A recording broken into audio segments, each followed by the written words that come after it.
And I want to say something about what J-Rock said, the confrontation thing. That's huge, because I wrote a note down that said, now this is it's kind of out there. That we don't have to talk about it long. I know we run long, but the Black Lives Matter movement, like I said, I don't know whether y'all know this or not. The reason why this topic came up, because this is a huge topic right now. Black women are really saying this right now, but it's going on during the Black Lives Matter movement. And to me, I'm gonna be honest with you, it pings right on what J-Rock said.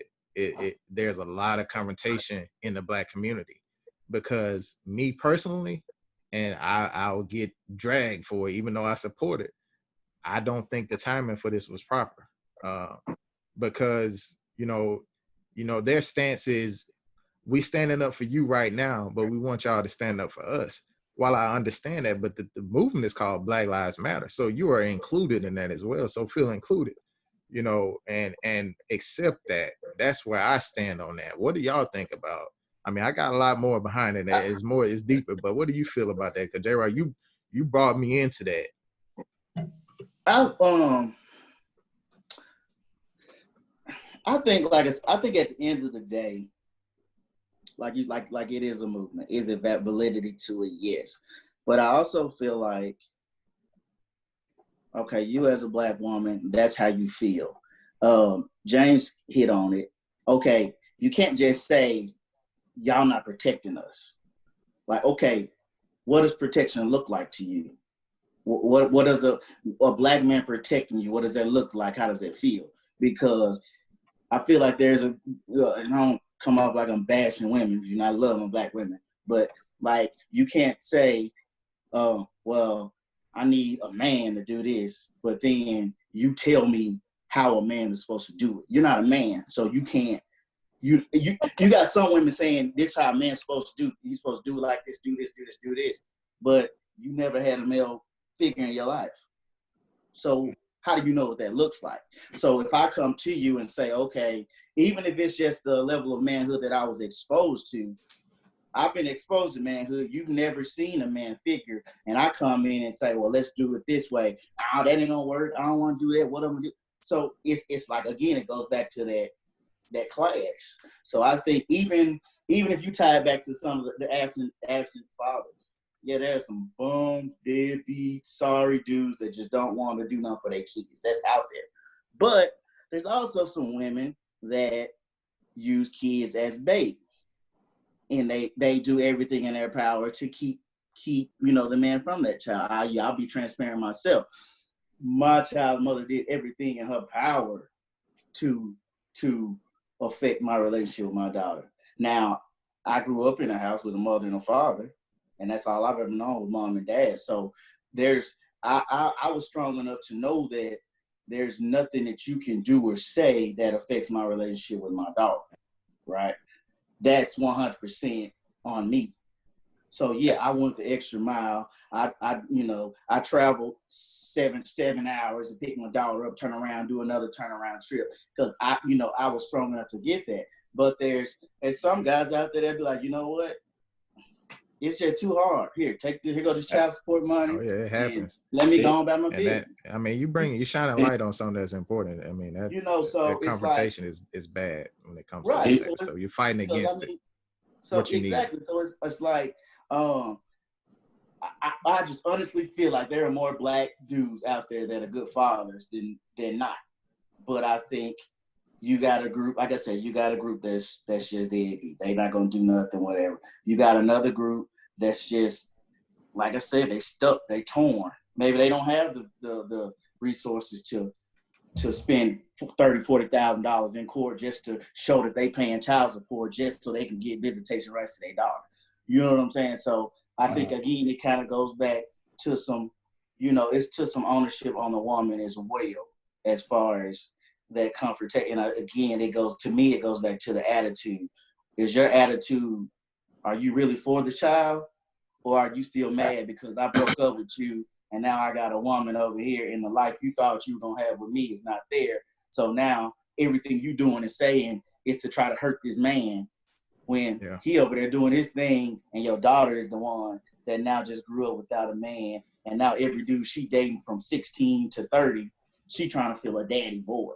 Yeah. So J-Star, you was about to say something, or was that Ja?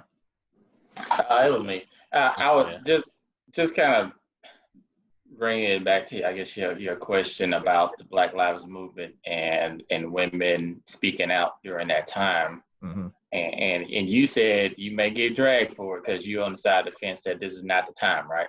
Is that what I heard? I feel like it's a good a time as any, but I personally would prefer that it would have been handled internally instead of like it is now. Next time. Internally within this movement.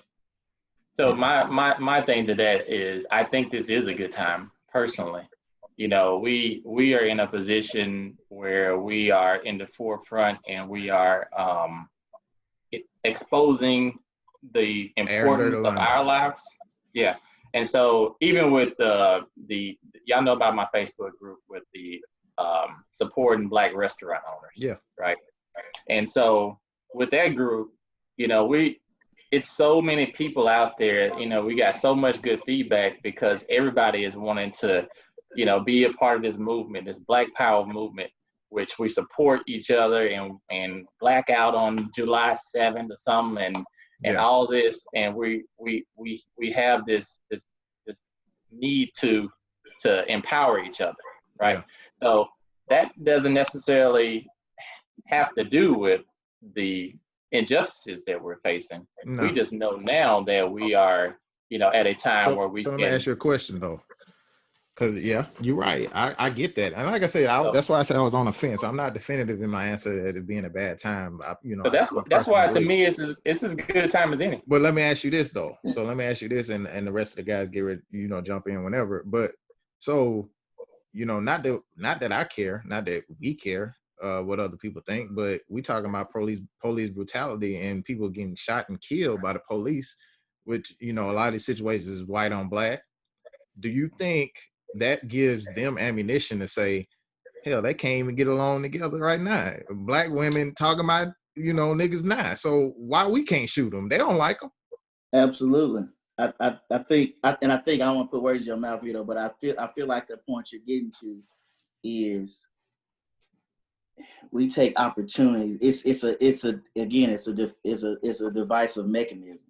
Yeah, it's like you just took the Black Lives Matter movement, which is in totality, and you now split it. Yeah, black men versus black women. It happens every time. Well, bro, the thing I would say to that though, J-Rock, is they feel that way now. Like, because every time you see a Black Lives Matter, they'll say, well, they black do. on black crime. They do. They do feel that way now, but hold on one second. They do feel that way now, but the problem is you just said it yourself. This is a grand time. This is a big stage. So while they already feel that way, do you want to reiterate that fact? I'm playing devil's advocate here. Is that something you want to reiterate? But I think it's hard. I'll be honest about it. Like, to me, I think it's just hard, period, right? So when you think about it, if you have to be honest in your everyday life, when you're going through something, it's hard to overlook your circumstances sometimes, right? So if you're not personally going through those things, and to me, I feel like it's hard to speak on it too, because like if I'm going through a problem where if I'm faced and dealing with that on a regular basis, then we got the Black Lives Matter movement going on, the cause. But sometimes, people deal with their own circumstances and they forget about the bigger picture. And I think it's hard to overlook the things you're going through when you're in the fire or you're going through those things. So I think that can be, pretty hard to do. And so, again, those people out there that are suffering, that are going through different things, having empathy or truly trying to understand what that person or those people are going through. I think it's just hard to, if you don't experience that for yourself, you can't beat experience, right? You can talk about it, but until it to me is like, like a blessing from God, right? If you can talk about the power, you read about the power of the Red Sea and all that, but for those people who actually see that or see God moving in their life, it's a different feeling. It's a different experience. So I think it's hard from your circumstances sometimes to, Put yourself in it yeah. and really feel it. Go ahead, Price. Well, I think that it's a good time. One, because I won't go down the rabbit hole of Black Lives Matter, but what I'll say is that I don't think that I think that we can handle more than one issue at a time. Definitely. And that now is a time of change, and people are really engaged in that change. And so since people are engaged in that change, there is no better than the perfect time than right now. Yeah. To really start putting out issues that are within our community, no matter what they are.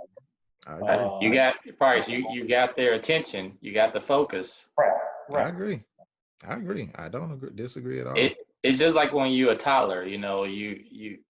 My daughter's 4, so while I got her where I can teach her some stuff, and while she's wanting the information, I need to feed it to her.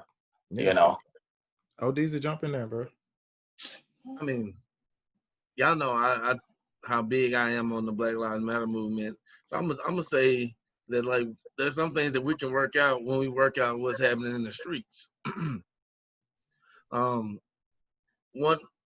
Unity is the biggest part of the Black Lives Matter movement, and if we aren't unified inside of the movement all together, if there's cracks in our chain, then that just makes it easier for them to break the chain as soon as they're ready. Those are things we can work out on the other side, and that's my opinion. Fair. James, what you think, bro? Yeah, women right now are like, hey, y'all, we got y'all back. Hear this real quick. We need you to have our back too. So you can sit back. But can't we work that out on the other side though? It's crazy. You know what's funny though? I want James to get in there because we're gonna move to our closing section. But it's crazy because the two people that's saying that it's a good time were the main ones that are not necessarily saying that they agree with it being an issue. But I mean, I understand where y'all coming from though. Go ahead, James. No, I mean, I would feel like it's on the fence. I mean, I think we should be, bringing up all of the issues that's in our community. I mean, I kind of stated it last week, and I mean, we see what we got with it as far as put your whole demand list out there. I mean, we talked about the flag for Mississippi, and I mean, within a week, I mean, here we go. Yeah. Hey, why the iron is hot? Yeah. So I mean, I think as far as the movement is concerned, I think yes, it should be brought up. I think timing is everything. I think while we still have the iron hot as far as the bigger issue that we're trying to relieve, I think I go back with what he's saying is that, not saying that we're going to put you on the back burner or anything like that, but like, let's have an agenda. Let's have a prepared way of handling this, because we want to get the big things accomplished, and not saying that, our, equality and how our women feel is not important at all. I'm not saying that, but I think, again, when we show our unity as far as, for a bigger cause, we can work out or start that dialogue once we feel like we've started to get the hard climb over with. Now we're coasting. Now we can start doing all the nuances and the ankle biters that have, like the lyrics in our rap music, how we treat pretty much this whole conversation we had today, all the little nuances that bring up in our, circles, how we raise our kids for the next generation. I think that would be kind of stage 2. But stage 1 is, hey, Black Lives Matter. And that's that's all lives, women and men. And I think that's where I'm kind of on the fence on both sides. So I think it's a good enough time to bring it up. But I think timing is everything. And I think, being like you said, external as it was, that just gives them fuel to fire to say, well, look, y'all not together. You can't even, agree on this in your own community. How are we supposed to give you or listen to what you're talking about when you guys not even on the same page within it? So I will say though one thing. I think it does depend on the issue. I really does. I really think it does, because it's kind of hypocritical in a way. But I believe when I hear people say, well, what about black on black crime? I don't want to hear that. I don't want to talk about that right now. No, you don't want to talk about right now, but it's definitely an issue. It's an issue, but that's not. We ain't talking about we ain't black and talking white. about that right now. I Yeah. agree. It's So definitely an it's issue, but we ain't talking hypocritical in a about that. way, but I do That's think it systemic depends like a on the mug. issue. I do think it depends. Yeah, I think it's a neighborhood on neighborhood crime. Yeah, it's systemic like a mug. But so anyway, guys, I kind of want to move to this, and so basically, to close out, while we had this nice cordial debate and agreeing and disagreeing on different things, the fact of the matter is it's been said. So we can talk all day about what we think, but the women feel that they're not being protected. So my final point, and I want to get each of you guys' final point, is what does protection mean to you? Is the question that I'm asking. Since they've said it, they feel it. Josh said earlier, you can't experience what other people experience. So to me, what protection means is all inclusive, physically, mentally, spiritually. And we can't decide what that looks like, but we can deal with what we know and deal with it head on. Meaning, if they don't like getting out at the gas station, we need to talk to our young men and let them know that women don't feel safe when you speak to them in that way. Regardless if it's a few that answer to it or not, women don't feel safe when you speak to them that way. We understand you got to meet your friends, and you got to meet your girl where you can see her. You might not get number one shot, but take that one shot respectfully. Let's not be opportunistic, to the point where we're audacious and just outright disrespectful. Let's take our time and understand what women go through, and we can ask women more, what will make you feel more protected? Ask that question and take it serious. That's my stance on it. So jump in there, man. Oh, go ahead, J-Rock. Can I jump in there, brother? Go ahead. I'll just real quick, I'll pick it back out for you. I think it's twofold, as you said. I think it's things like you said, we know. I mean, if you see something that's off the wall, I feel like we, as men in a community, step up. It's almost like the whole community thing from back in the day. I mean, if you see something wrong, it's cool, like you said, especially the younger generation, step up and say, hey, man, you don't gotta do all that. So I think that's the mentorship part of it. I think the other part of it is we just gotta have honest communication with our women. And like, okay, you don't feel protected, you don't feel safe. Like, what does that look like? Because one thing I learned, when you talk about communication, women are emotional, and women are, they can, when you hear, one thing, they might have 5-6 different avenues, where most men, we're black and white. Okay, what does that look like? That looks like this. So I think that's a huge part of it. Because like I said, you may have a man sitting in front of you. It's almost like the book, I don't know if y'all read The 5 Love Languages. So you in this relationship, and you really think you loving your wife, and she's sitting in a room, and you don't even know you like a week from divorce, because you out here buying her all this stuff. And to her, love is quality time watching a movie. So to me, it's the same thing. What my wife, Adrian, feels as protection and safety from a man may be different than Mimi, with Price, and different than J-Star and Brandy. So I think it's about communication. And then, like I said, sitting down and having honest communication and listening to understand, and not listening to respond. So Man, I can't protect you if I don't know what that looks like. Yeah, that's some good stuff. You both said good things, and I'll just close from my standpoint on. I really think it's about J.R. hit on a good one, communication, and the type of person you want to be, but also being intentional. Being intentional, and it's a mindset. So making a choice and being intentional about wanting to see what's important to the other person, or what do they care about, how do they feel. And I mean, it takes communication to do that, right? Talking and truly listening, which is a part of communication, listening and not just talking. And so just being intentional about it, being aware of those things, and then, treating your neighbor how you want to be treated, right? Having respect. And I think those are those core principles that we have to get in our mind on how we treat people, and then really from the altruism standpoint, the welfare of others, making sure that it's not just about me, but it's about, the welfare of the other person. So I think if we intentionally try to help ourselves and make sure that we ask those questions, hey, what's important to you? How do you feel? And I think that's just going to take time and being intentional about it, because it's not just a normal thing that you do. You have to get good at listening. And so I think it's going to take practice in it. I mean, I was stepping in. I mean, everything y'all said, I would say the same thing. I mean, the big thing, just communication, like you said, talking not only to, your significant others, but others that you meet as far as the female. And I mean, even having that communication with other males,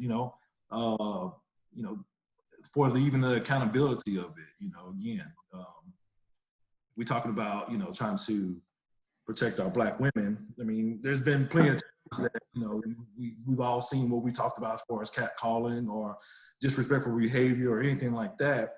And where we could have, stepped in or even just said something, especially if it's a friend or acquaintance or something like that, where it wouldn't be a thing to be saying, hey man,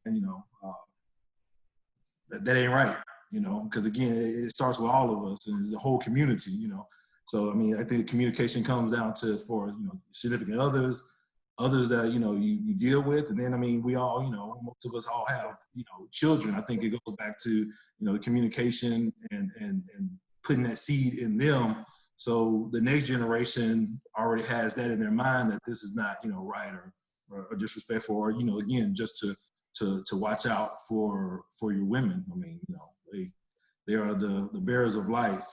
So without them, we won't be here. So I'll hop in there, man. For me, when I hear a woman say, protection, they just want to feel like, to me, that you got their back. If you at that gas station and you walk by and you pull up at a pump and you say, hey, you all right? You need me to pump the gas or something. And or if you see that they're carrying a lot of groceries or something, it's just being that ultimate gentleman and saying, hey, I'm watching you. You need anything? I got your back. You know what I'm saying? Not necessarily saying you're looking for something from it, but just paying attention and just being on the lookout. And I think that would go a long way, instead of like, every time you pull up to a gas station, catcalling or something like that, or so they won't feel, so afraid, I guess. But it's just being mindful, if somebody talks to her out of the way, hey, I saw that, I apologize, I got your back though. And for me, I just think it's I would just look for messaging from those females in regards to specifically what it is that they feel about in regards to not feeling protected. It's just like with what we're currently going through with racial profiling and the police brutality. There are honestly some people out there that have never experienced it, so they don't know what to look for. They don't know, they've never seen these things in their life, like in this way. So just in that same breath, just getting that message out there of not feeling protected and what that really means, and how that looks when it's actually changed. I think that's the way to really invoke some change. Easy. I really wish that that we could do like what Jay started talking about. I wish I could help somebody at the gas pump or help somebody with their groceries without them feeling like I'm trying to holler or do whatever. But I know that that's not really true. Because I've tried to help people before, and they do not want your help, especially women. I'm just being, they do not want your help. Maybe up there in Saxon where you live, they do. But here in Dallas, they do not want your help. They want you to keep it moving. Yeah. They you know what Vito said earlier about they may not look like they need it, but they want you to they want to give you the power. They want it, bro. They need it. I'm telling you. I'm not gonna beat somebody over the head to help them pump their gas. And it's all about approach to me. It's all about approach. You know, if you say, hey, can I help you? Or I've done older women like this for sure. I say, hey, you need help with that? You know, from a distance. And they may say yes, they may say no. And a lot of it is how you look and how you dress and your appearance and everything else. It still doesn't change the gesture though, man. Right? I mean, you lead by example, and if you want to make that change, if you want to see the change, it's just like this group, right? You have to take a step, you have to take action, and who knows? I tried to help you with the gas pump. Daisy. If you go ahead, Jason. I would just say, if you walking over there with your pants half off your butt, you ever seen my pants half off my butt? I'm not talking about you. So Daisy. But if you walking over there, then you may get that response. You may get that response. I understand exactly what you're saying, Daisy, and I thought about that when J-Star said it. So you're not wrong in what you're saying. So you know that comes from conditioning, right? That comes from them having that guard up. That's we spoke about that earlier. So while you're not wrong, I don't think it's something that we cannot overcome. And it may take a few extra words. It may take a couple extra words. It may get to a point where it's uncomfortable for you to even say these words, but they may need to be said. In other words, like, hey, excuse me, ma'am. I'm not, trying to, come at you the wrong way. I just wanted to check on you, make sure everything was okay. And if you need gas or anything like that, just one step at a time. It may take a few extra words, for you to come across. And if they say no, they say no. If they feel threatened, they feel threatened. But it's if that's something that you decide that you want to do, like J-Star said, it may take a few extra words. That's it. I'm not necessarily saying that I don't think that it's possible. I'm just saying, if you want to feel a certain way, if you really feel a certain way, then you should be the one I shouldn't have to be any kind of way if I ask you just a simple question. I agree. That's really how I feel about it. I understand what you're saying. I like I said, I don't think you're wrong. I understand what you're saying. And older women, that's easier. But if you try to I have literally, y'all know I bartend, so I have literally been at a gas station and a whole bunch of group of people pull up from the gas station and dudes are hollering, and I'm like, hey man, y'all chill out. And they oh, it's okay. Like, what? Okay then. All right, I'm getting back in my car. I'm leaving. I refuse. They have to accept it. I understand that. I think that's a matter of experience, man. Because if I've asked 10 people, I've probably got a good experience from 9 of them. And so if these, it kind of goes back to what we were talking about earlier. If a woman is that particular way, it may drive you another way. In that experience. So we're gonna. Yeah, this is good. I mean, we talk about this all. What you laughing at, J-Rock? But don't pay me no mind, brother. I feel like this is a good stopping point. But I do want to say that all of us here, we love Black women. We love y'all. I hear you. I want to protect you. I want to be better at protecting you, and we just ask that y'all communicate that. I'm hearing that from each one of the guys. I want to speak the final words, any further for each one of the guys, but I've heard that communication word very, very loud and clear, and I agree with it. So we're here for y'all. We appreciate y'all, and we're gonna close it out with that. HBCU. I can never say that. HBCU. We out, man.